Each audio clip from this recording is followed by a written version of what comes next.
Simbahan nito nung panahon po ng Kastila. Ba't po siya gumuho? Pag putok ng bulkan mo.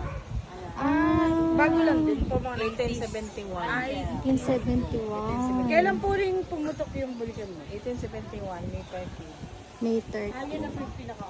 So, ito na siya ngayon. Yung dating simbahan. Lalo. Ito ay gumuho nung pumutok ang vulkan. 1970 ka. Ito nga, so ako nung subo sa kanya. Para matikman mo yan. Thank you, Papa Jesus. Ito na sir ng corals, limestone, So, ito, 12 feet yung natabunan dito sa simbahan na to. Yan.